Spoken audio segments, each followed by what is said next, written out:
The Pacers advance. They beat the Bucks. But I think the story here is Milwaukee because after trading for Damian Lillard, obviously having Giannis on their roster who does not play in this series, and Dame misses a game as well, or 2 games, they fall in the first round. How are you feeling right now about the outlook for these Bucks?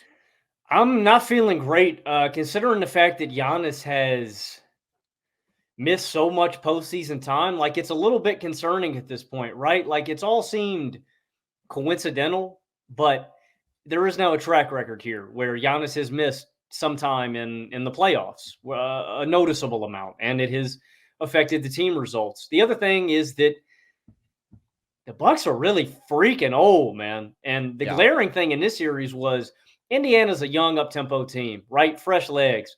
When they got out on the break, like that was just a recipe to eat against Milwaukee. Like they just can't move up and down the court. And you look at the core of this team.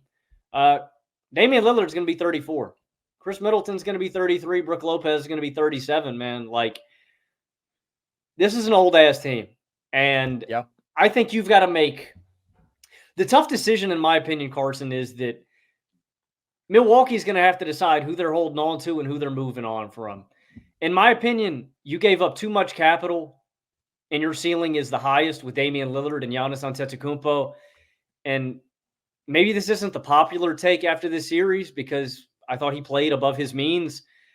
I think you might have to move Khris Middleton. And I like Khris Middleton a lot, dude, and what he does. I really appreciate a guy like Khris Middleton's game. It's not predicated on athleticism or burst. It's all tough shot making, and it's really Mhm. beautiful. It is a beautiful game. Uh, I mentioned this last episode, but he was the most efficient shooter out of the mid range of any player. Pull ups on just mid range shots. Period. Like he's an elite scorer and shooter. But the reality of the situation is that you're allocating a ton of your funds to Giannis and Dame. Both of these guys are going to be making sub $49 million next season, just right under that threshold. Khris Middleton is going to be making $31 million, and then he's got a player option the next year for $34 million. And this isn't an issue with Khris or his fit with his team or the construction. If they could hold on to all these guys and get a awesome bench without having to divert that capital, I would do it. They just can't. You have to open up some cap space where you can go out and fill out the rest of your roster. You just don't have enough quality basketball players to legitimately compete. The Bucks are stretched so thin, they are so devoid of athleticism, of young impactful players. They just have to fill out the rest of the roster. And so it's a tough bullet to bite, but I think you got to move on from Middleton for whatever you can get back to clear up cap, to get some young players back, to get some draft assets, whatever it is. The other guy I'm moving off of is Brook Lopez too, dude. And like, it's not like Brook is he's on a horrible contract, but again, he's getting way older. He's making $23 million, and he has a really rigid style of play. It works alongside Giannis when you have a 5-man that can stretch the floor like this, but he can't really move up and down the floor anymore. He gets abused in transition. He's not a super impactful rebounder when he's down there, yeah, but he's so consistently out on the perimeter. He's just a non-factor on the glass, and he's a good drop defender. But again, the thing with Lopez and Middleton both, they're just getting older. They're not getting better, and they're making a lot of money.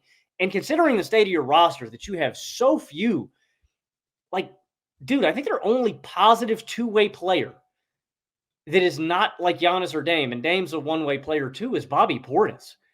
You just can't have that, man. You got to fill out the rest of this roster. And so I know those are tough decisions. What I'm doing with Milwaukee, man, is I am trying to get more athletes. I'm trying to get younger. I'm trying to get more two-way guys. And I am moving off of Khris Middleton and Brook Lopez because I just think that's what you have to do to build out the best roster alongside this duo. The reality for the Bucks, Carson, is they've given up too many assets for Dame. They've got to go all in on this duo. And that's a reality of a lot of teams, man. You got to capitalize on this window for as long as you have it because you don't know how long you're going to have it. And I think that involves moving off of your third and fifth best players, or if you think Brook is the fourth best guy on this team, your third and fourth best players. So I don't like where the Bucks are at right now. And I imagine there are a lot of Bucks fans who are going to look at this series. Well, I don't want to speak for them, but I can imagine the rationale that Well, what can we really take away from this? Giannis wasn't on the floor. We didn't even have Dame for 2 games. Like, how could we possibly have concrete takeaways from this series? And of course, like, you can't rag on this Bucks team. Like, obviously they weren't going to win without Giannis on the floor, but this is an extremely disappointing end of the season, of course. And this was a disappointing season when the Bucks were healthy. That's the thing. It doesn't feel like an overreaction to this series without Giannis on the floor, because all the shortcomings that we're talking about were apparent with Giannis out there. They exist regardless of if Giannis is on the floor. And by the way, they lost 4 or 5 to Indiana this year with Giannis. I think they would have won that series with a healthy Giannis, but this team was 17-17 after February 1st. And when you think about where they were at going into the postseason, yeah, you would have picked them to beat Indiana with Giannis. They didn't have a chance against Boston, right? It felt like they were totally in a tier below them. And that's the standard. When you made the Dame trade, the standard was there is a tier 1 in the league going into that season. And it is Denver, Boston, and Milwaukee. And Milwaukee fell well below that tier. And all the issues on this roster are apparent throughout this series. They're 15th of 16 teams in defensive rating. They're slow, as you say, they're completely lacking in athletes. And yeah, Giannis helps that, but he doesn't fix that. He doesn't take you from being an awful defense to a great one. He can just cover up some of those issues. They're 14th in defensive rebound rate, again, out of 16 teams in the playoffs in this series, versus Indiana. That's not a good rebounding team. And again, it was those quick guards flying in for long stretches of this series and just stealing boards away from them. Those are effort and athleticism categories, and they are just failing there. Giannis can help cover that up. But again, the goal isn't, okay, how much can Giannis cover up? It's how can we put a legitimate contending supporting cast alongside him where he can put us over the top? And I believe the Bucks can still build something with Dame and Giannis. That duo can be special. They were still 44-21 with those two on the floor this year. They had a plus 10 net rating on the floor together. And I was disappointed in Dame this year because I thought they were getting a Damian Lillard who had been as good as ever last season, right? A historic season, 32 a night on 65% true shooting. Had the Blazers playing as a 90th percentile offense when he was on the floor. I thought this guy's going to solve all their issues. And he was just too inconsistent as a pull-up shooter. He wasn't able to get a step as consistently. He had some great playoff moments, but I don't think we can say that Dame is the guy who he was last year. I think that he has taken a step back, but I think he is still probably good enough to be a number 2 on a title team. He just can't be like a top 10 player. If you put the right pieces around these dudes, because Giannis is so great, then I think there's still a real potential there. What is clear, though, is they need to get younger and they need to get way more athletic. So when I think about how I want to approach this offseason, if I'm the Bucks, you got to prioritize getting wings. I think that's more important than figuring out what to do with the 5, although I want to move off of Brook. That's probably my number 1 priority just because you've seen it too many times with the drop, with how slow he is in space, with the lack of any sort of vertical spacing, the lack of threat that he is as a roller. It just creates stagnant offense, and I think you just be much better served prioritizing more athletic basketball players. And I think you can go Giannis at the 5 a lot. I would legitimately be interested in seeing the Bucks like trot out Giannis at the 5 in their starting lineup because I just think he can hold up there. He's one of the elite rebounders in the NBA. He's one of the elite rim protectors in the NBA. And I get that they always want to have him in that roamer role where he can be super impactful as a helper off ball and he doesn't have to hold down the 5. But you just got to move off Brook. He's not playing at the level that you need. And then, like, you can maximize the shooting and athleticism around him. I think he's big enough to hold up as the 5. We've seen Giannis at the 5 have a bunch of success in the past. Now, he needs to be better defensively than he was this year. I thought this was his weakest defensive season, but he has the tools. And then when you want to go big, like, you can play him and Bobby together. Bobby's effectively a 5. You're big with those looks. And you can add a simple traditional center, like a minimum sort of guy. I'm talking the Jackson Hayes, the Alex Lenz of the world. I legitimately think that's all you need. You just need like 12, 15 minutes a night from a replacement level, solid backup center. And then I think that you're okay. So the way I see it, there's a couple of routes that the Bucks can take this offseason. I'm going to walk you through this. I've thought through some options that I think could make sense. Number 1 is trade Brook Lopez. I think they should do that. Brook is not bad. He still has value, but again, at 36 years old, only on the decline here. I think we've just seen the limitations, and this is a team that needs athleticism. He is one of the least athletic 5s you could have out there. Because of his age, though, he is obviously not a very appealing asset. And because of all the reasons that Milwaukee would want to move off of him, the one option that I'd be intrigued by, Logan, we talked about this with Jason Timpf, actually not on the show, after the show the other day, is if they could move him to Oklahoma City. The pitch being, OKC, you want to look where you have a big physical five who you can play alongside Chet, so you don't have to ever worry about getting bullied in those looks. The contract doesn't matter to you. It's an expiring, and OKC is way under the cap. So, like, they have to ultimately be paying guys more because they're so damn young. And I don't love the fit because Brook, of course, is not at all in their timeline, and he's a slow plodding center. So for the most part, this is a team that loves to play fast, and they're athletic as hell, and that's their identity. But he gives you a specific look, and he's still a good basketball player. And then the reason they would give up Aaron Wiggins is that they have more wings than they know what to do with. Aaron Wiggins is awesome. The guy doesn't miss, and he's a hell of a point of attack defender. Like, that dude is going to blossom when he gets more than 15 minutes a night, but he's getting 15 minutes a night now because OKC just has so many guys. So I don't know if the Thunder would do that. My guess is most Thunder fans wouldn't want to. My counter argument would be he gives you a different look. You're not playing Wiggins that much, and you're going to have to pay him eventually. You don't get him on this rookie deal, $2 million for that much longer, and you can't pay all these good wings what they are going to demand on the open market. So if you do that, then I think immediately you are way, way better on the wings. Like, he would be your best 3-and-D option by far that you have as a pure wing. Then you pick at 23 this year, and I think there's two routes you can go. You can take a versatile wing. I love Tristan da Silva. I don't know if he'll be there. That's exactly who I was going to say. That's my dream outcome. I love that guy. I think he's going to be so good. He's pro ready, right? He is a polished college product. He's a versatile playmaker, connective passer, can defend multiple positions, knock down his shots, attack closeouts, handle, just immediate plug and play high value player. Think like a Jaime Jaquez that you get from last year. That sort of value. That's the vision. Or you do get a rim protecting athletic big. If it's Yves Missi, if it's Kel Ware, whatever, you take one of those guys who will be there in the 20s. And again, they can start with Giannis at the 4, or they can just give you 15 bench minutes or whatever. If Da Silva's there, which who knows if he'll be, right? We don't know how the draft is going to play out, but a player like that, specifically him, if you go out there next year with Dame, Wiggins, Middleton, Da Silva, Giannis, I think that's much better than this year. Is that the title front runner? No. And I get it. Like, maybe those guys aren't the biggest names. You're relying on young players, but they're young players who make winning plays, who do all the things you want from quality NBA wings. And I just don't think you need like a much more offensive pop than what you're getting from Dame and Giannis to begin with. Certainly Middleton. Then you have shooting, you have athletes everywhere. I think that makes you a better basketball team. The other route, which is weirder, is trading Khris Middleton to me.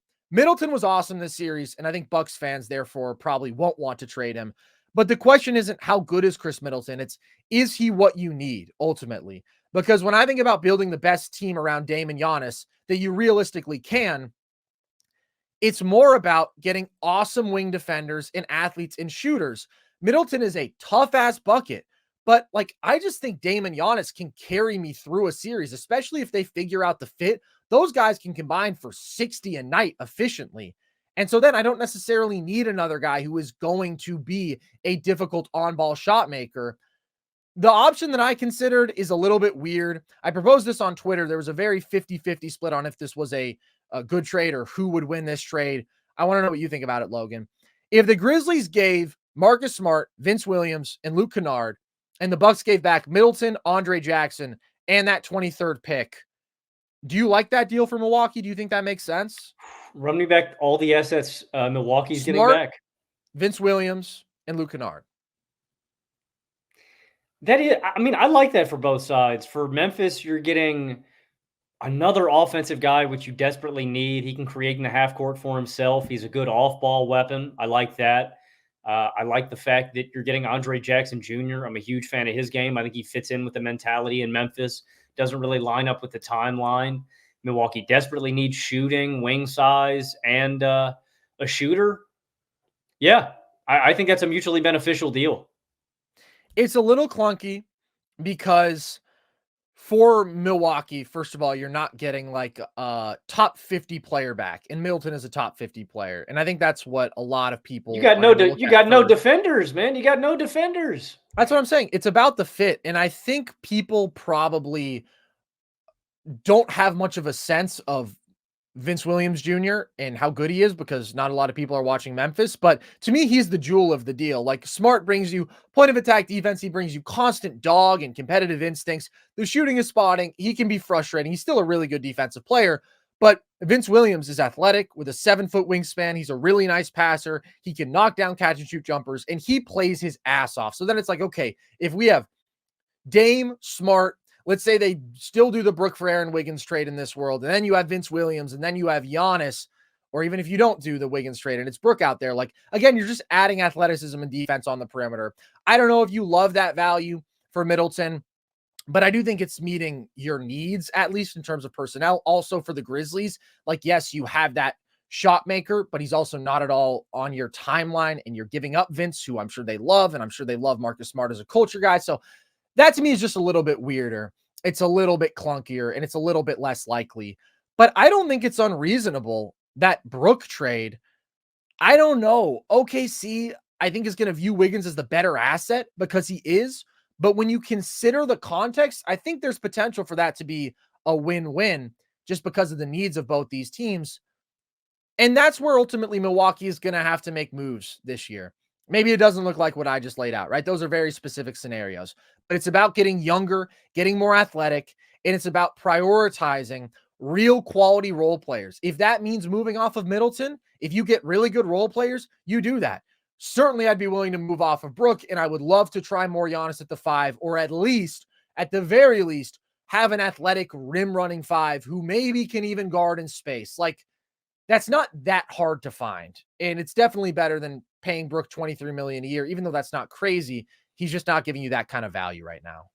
Yeah, and I mean, I think you should take really big notes from the Pacers and the Knicks. Like, obviously, the Pacers stars do enough. Halliburton, Siakam, Turner. Obviously, the Knicks star does more than enough. Jalen Brunson. But these teams are so deep with so many quality basketball players that they can sustain a little bit without being without a star. You know, the Knicks don't have Julius Randle. Like, Tyrese Halliburton obviously isn't at 100%.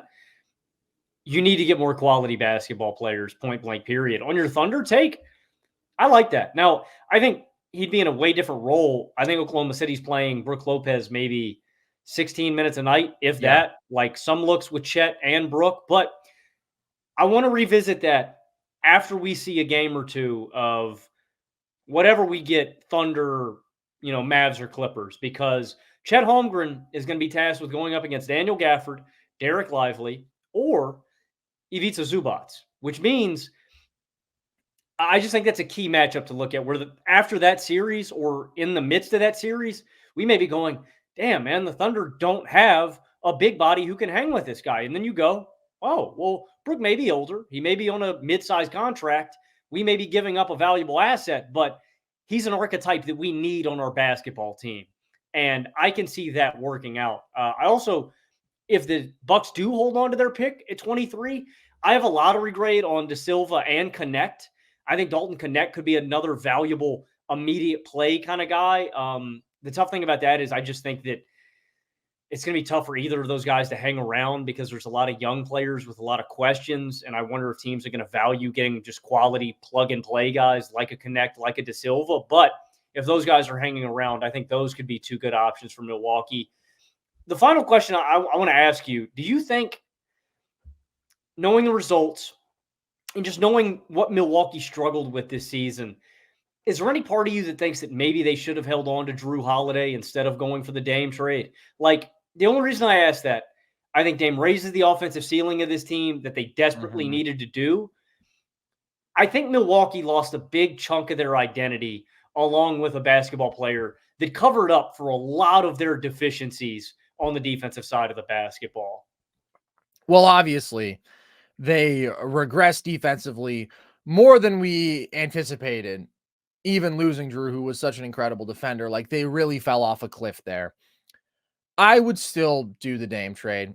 I just think it does unlock an offensive ceiling, and the more I think about it, like the Bucks as configured last year, even if they were healthy, even if Giannis didn't deal with the back thing, like they weren't going to win the title. This team is too old. They're too slow. They have too many key players who are regressing. And I just think the upside of a great Dame run is still more valuable than even Drew being so great defensively. Like there's just always an offensive inconsistency when he and Middleton have to be like your lead perimeter shot makers, because Giannis has issues in the clutch because of his lack of half court skill, and that's what was glaring last year. So I would do the Dame trade again. I just think you obviously would have liked to get a better version of Damian Lillard, but ultimately my concerns with Milwaukee are more about the supporting cast than it is about Dame. And I want to be clear, if they get Aaron Wiggins and they get Tristan da Silva, they're certainly not leapfrogging Boston, right? Like they're still behind, but that's the thing. This is what we talked about with Phoenix. Milwaukee is clearly in a better position, but when you let that window close, you can't just immediately reopen it. And I think Milwaukee held on too long to this core, and now they are trying to make the most of an imperfect situation. So we'll see how they handle it.